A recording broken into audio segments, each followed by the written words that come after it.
Okay, I'd like to call this policy committee meeting to order. Dr. Sanders, will you please call roll? Yes, sir. Mr. Mancuso, Here. Ms. Brent, Mrs. Anselm, Ms. Jones, Mr. Parity. We have a quorum. Okay, thank you very much.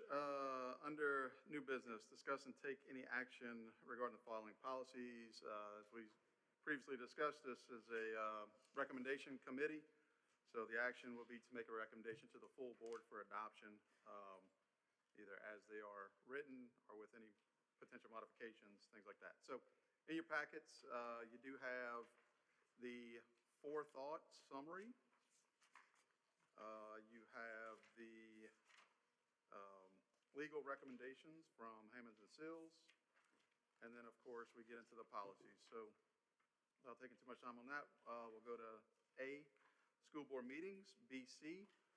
These were not necessitated through any legal changes, so A, B, and C were not necessitated by legal changes. These were because of the switching our meeting day to the first Thursday. But A, school board meetings, policy BC. Basically, you'll notice on that one, we changed to the first Thursday instead of the second. I would also like to recommend, because these kind of all go together, that maybe we discuss B, regular and special meetings, BCAB, and C, time and place, BCBA, all at the same time. So the reason for that, honestly, we can consolidate all three of those policies into this one, school board meetings. The reason I say that is regular and special meetings, file BCAB, all of that verbiage is in file BC. I just recommend that we break up and make paragraph 2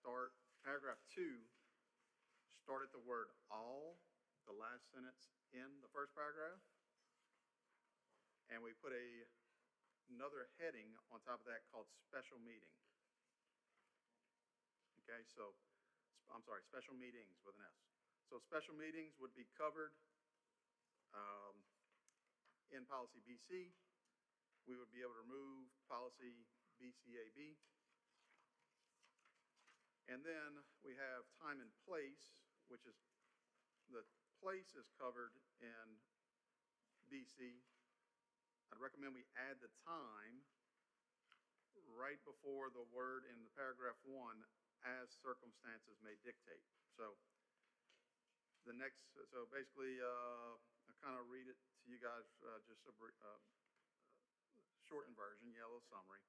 So paragraph 1, school board has the authority to hold as many school board meetings per month as it deems necessary. Regular meetings of the school board shall be held on the first Thursday of each month, except when a special meeting date falls on a legal holiday, in which event the school board shall announce in its regular meeting prior to the holiday the next meeting date.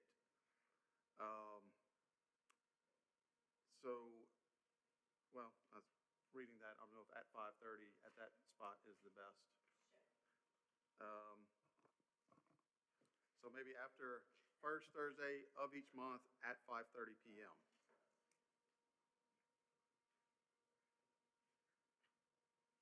At 5:30 p.m. Okay, so regular meetings of the school board shall be held on the first Thursday of each month at 5:30 p.m., except when a meeting, we kind of go through all that. Then before the all special meetings, we'll move that into the second paragraph, put a title says special meetings, and then that'll start the special meetings. So I think that would allow us to remove BCAB and BCBA. Any questions, comments? Okay. If that is updated since 1976. Yeah, probably about time. So looking for a motion. Mr. Mancuso, one comment. Yes, ma'am. I feel like we would need to carry that whole sentence from time and place into it because I don't see where it says in policy BC, to be held in the school board. Should we put the Evans Medine? Should we like name our board meeting room in the policy after the time? That's fine, it's not official. I'm good with that. Okay. No, That way we'll have time and place with our first Thursday. perfect. Okay, so any other comments, questions? Miss Elodie, you got all that? Okay. No problem. So, looking for a motion, we'll take all three of those in globo to modify A, school board meetings, and to repeal B and C. I make the motion. All right, got a motion by Ms. Brent, a second by Ms. Jones. Any other discussion or questions? All those in favor say aye. Aye. Any opposed? Motion carries. Okay, thank y'all. All right, so D, kind of the same topic, notification of school board meetings. That was necessitated by law, a law change. So that was, excuse me, I want to flip to my notes real quick. Okay, Act 374, just offer some clarification for public notice of board meetings, okay? So, as you can see in our summary and recommendations from legal, it matches the wording of the law. So they're just removing paragraph or bullet number 3 under written public notice given by school board. So that is no longer required based on that law. So any questions, comments? Otherwise, looking for a motion to approve that one, or recommend to approve that one. I make a motion to approve the, Yep, policy BC. BB, yep. Okay, so we have a motion by Ms. Jones, second by Ms. Brent. Any other discussion or comments? All those in favor say aye. Aye. Any opposed? Motion carries. All right. Okay, E, sale of surplus equipment and supplies, policy DFM.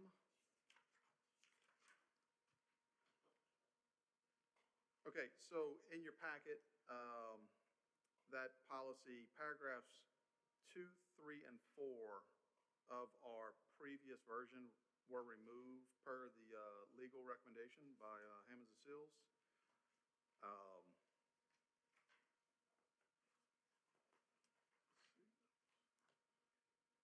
So, look, if you have any questions on that, I mean, I agree, they basically, members of staff looked at that where they're recommending that those members look at that, who are responsible for sales of surplus property, review the proposed changes. And I think that was the consensus whenever you did that, had that discussion. So then, of course, when we get to the computing devices, that is added based on that law, Act 161. And the last 2 paragraphs.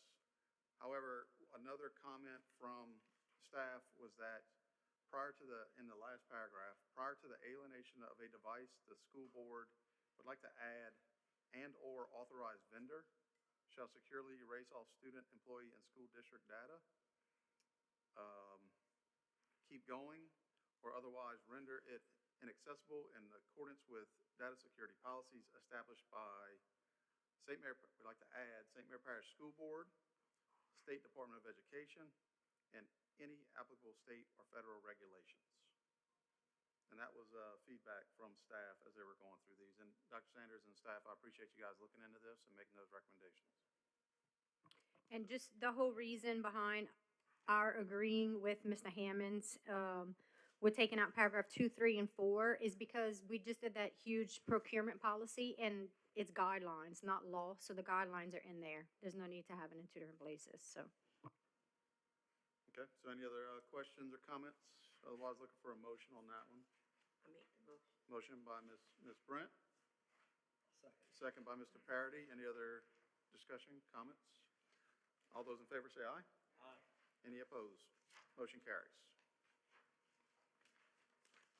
Okay, F, purchasing, procurement. It's actually our procurement, which is it's DJE, but it will affect our procurement policy, which we call DJE. Remember, pretty recently we changed, we brought in purchasing and procurement under one policy called procurement. But there were some changes. FEMA made some changes. Dr. Sanders, you mind? Okay. So the law specifically is telling school systems that we have to add to our procurement policies this, it's like a couple of paragraphs about suspension and debarment. And basically, if a vendor is no longer part of SAM, which is a system for award management, if a vendor or a contractor or services, whatever, if they are not registered with SAM, we cannot use them if it's being paid with federal monies. And so that's something that we have to add to our policy now. However, we no longer have purchasing, so we don't add it there. We need to add it to our procurement policy. Okay, thank you for that. So, any questions, comments on that one? Otherwise, looking for a motion? I'll make the motion. Motion by Mr. Parity, second by Ms. Brent. Any other questions or comments? All those in favor say aye. Aye. Any opposed? Motion carries. Okay, G, Emergency/Crisis Management, EBBC. So under that one, actually, the recommendation by legal was that they didn't feel that we needed this policy. It is in law. It is something that we're doing. They basically felt that it was not necessary to put that in policy. We're just following the law there. And Dr. Sanders, I know you agree with that? Would you like to add anything to that? Correct. We have brand new digital maps, and everyone who needed to get them got them. We have to upload them on FTP for the State Department. And all of these things they say here, it comes to us in guidance anytime the Louisiana Center for Safe Schools changes anything. So honestly, I feel like if it may change in the near future based on some other event that happens in the United States, so we would constantly have to change this. So it's better if we just don't put this in policy and have it as procedures that we have to do through our safety measures. I agree. Okay. Eliminate this altogether. We're going to eliminate this policy altogether. We're going to repeal, I think the recommendation should be to repeal policy EBBC.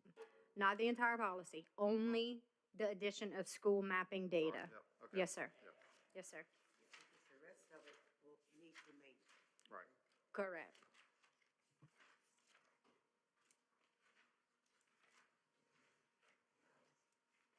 Okay, so, I'll make a motion to accept policy EBBC after removal of school mapping data. okay, I have a motion by Mr. Parity. I second. I have a second by Ms. Jones. Any other comments or discussion? All those in favor say aye. Aye. Any opposed? Motion carries. Okay, H, recruitment, GBC.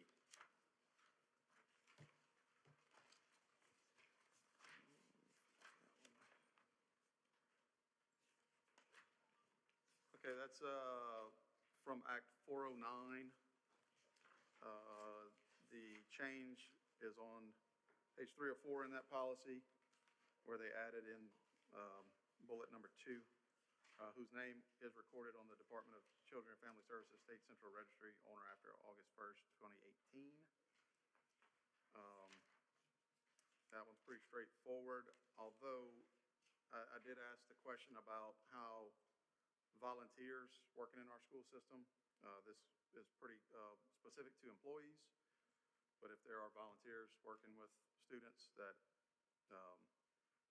they should probably also fall under the same requirements for background checks and criminal history checks, things like that. So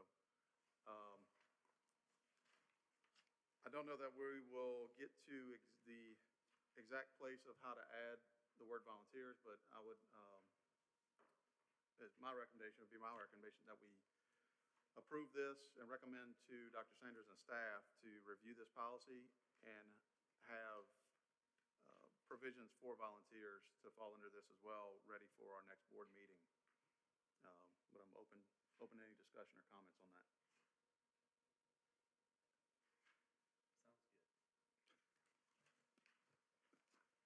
Sounds good. Thank you. Is that a motion? Yes. Sounds good. Okay. Okay, well, we have a motion by Mr. Parity to recommend the revisions and look into where we can fit in volunteers also into that. Do I have a second? Ms. Jones seconds. Any other discussions or questions? All those in favor say aye. Aye. Any opposed? Motion carries. Okay, similarly, I, dismissal of employees, GBN. Um, Same verbiage, I guess, from the Law Act 409, somewhat similar. I don't know that volunteers would necessarily fit under this, but it may, so I've also asked Dr. Sanders to kind of look into that as well. Actually, all three of those. So, but this one's pretty straightforward unless there's any other questions or comments.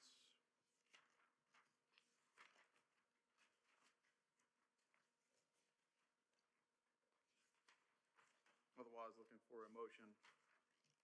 This has been reviewed by legal and recommended that it's in accordance with the law, so. Yes, ma'am. I'll make the motion. You make the motion. Ms. Brent makes a motion. Ms. Jones seconds. Any other questions or comments? All those in favor say aye. Aye. Any opposed? Oh, yes, ma'am. With addition adding the volunteer to this one also, right? Actually, for all of the policies that involve this edition of the Department of Children and Family Services, we're going to go through each word of the policies and see where volunteers would fit, and we would need that in there, and the best place for it. And then Ms. Estee and I will make sure that that's prepared for the full board. Okay? Okay. We feel like all of them need it. Yeah, I would agree. I mean, they're working with students, same as any other employee, so, okay. So we have a motion, we had a second. All those in favor say aye. Aye. Any opposed? Motion carries. Okay, so same thing, J, employee conduct, GBRA.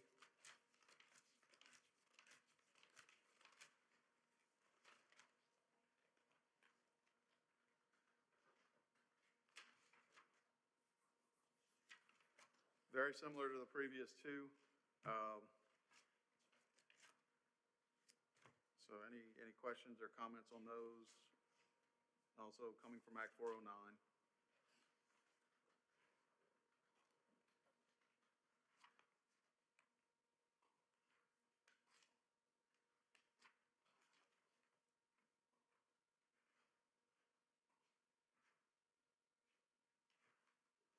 If not, looking for a motion on that one.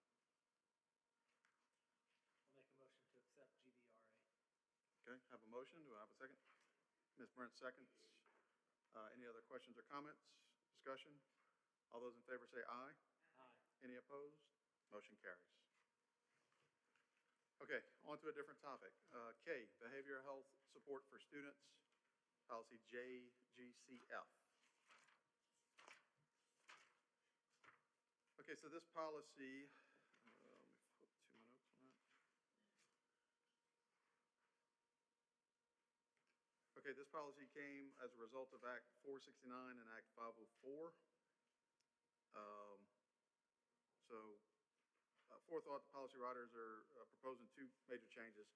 Mainly, the summary of those proposed changes are dealing with students in K through 12 for mental health screenings and students in 6 through 12 for mental health assessments.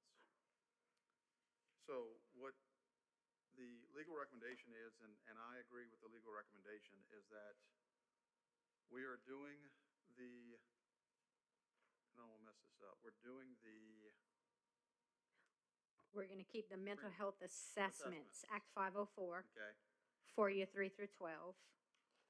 but he's recommending that we change the first paragraph to read, each public school shall make available to each student in grades 3 through 12 a mental health assessment by a licensed behavioral health provider, as long as the student's parent or legal guardian authorizes the assessment, selects the provider, and makes arrangements for payment of all fees associated therewith. I do agree with that is a little bit more concise than what was proposed by Forethought under the assessment. I would recommend that we go with the legal recommendation and modify that paragraph. Okay, so also, when we get to screenings,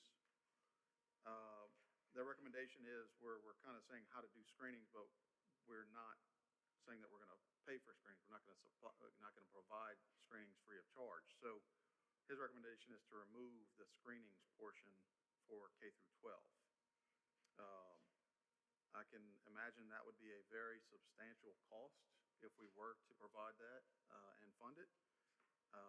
I don't think a policy review committee would be the time to discuss making potential major changes to the budget. I think that's more in line with a budget committee workshop.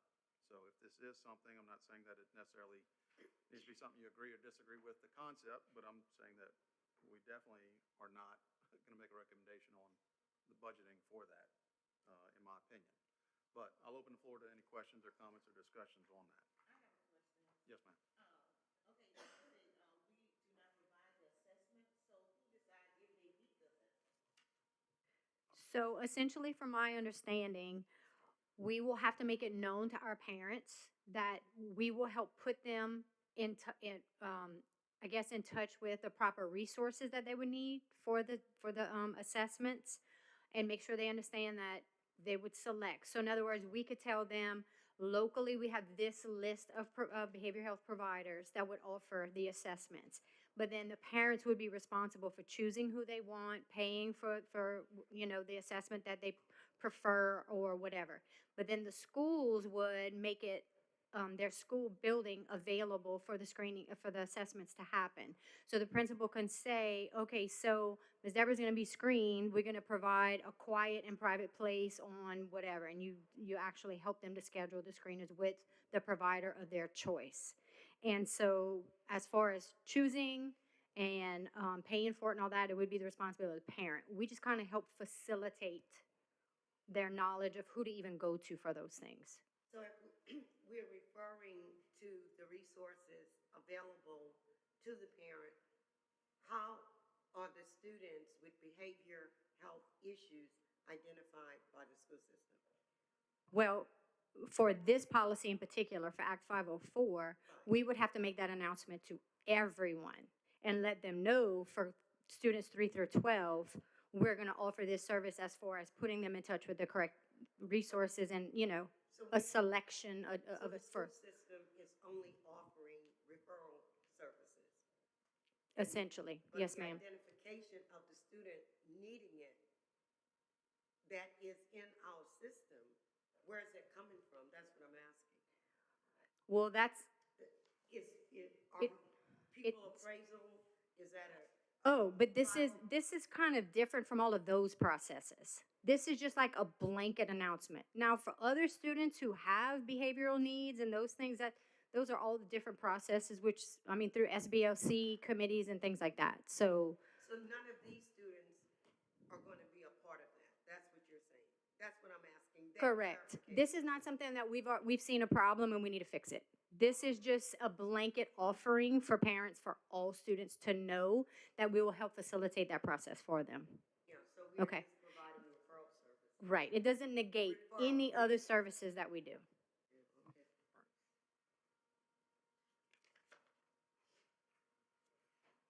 Thank you for that. Any other? Okay, Yeah, thank yeah. you. I just find it No, that's very confusing it is. because all students are all students. So you don't, you're not differentiating which students they are. So that's why I asked that. So, because you got kids with, well, okay, I'm. Yeah. Yeah, okay, thank you. Thank you, I'm on your page. I make a motion to accept JGCF. As recommended by legal? Legal, yes. Yes, ma'am. Okay. So I have a motion by Ms. Jones. Looking for a second? I'll second. Second by Mr. Parity. Any other comments or discussion? I would just like to add, Ms. Brent, in the letter, the recommendation, we feel that such language is confusing because it begins with the mandate. So they agree. It is, the language was rather confusing. So, but, okay. Okay. We have a motion. We have a second. Any other discussion? So Yes, it would ma'am. be taking the mental health screening section off. Mental Okay. health screenings would come out according to his recommendation, and then add in or modify or change the first paragraph to his recommendation, which is what I read a little while ago for the first paragraph. Everybody clear? Any other questions? Okay, so we have a We have a motion and a second. Any other discussion or questions? All those in favor say aye. Any opposed? Motion carries. Okay, thank y'all for that. I know that one was a difficult one, so, without any other business, looking for a motion to adjourn. Ms. Ms. Jones makes that motion, Ms. Brent seconds. Any other discussion? All those in favor say aye. Any opposed? Motion carries. We are adjourned.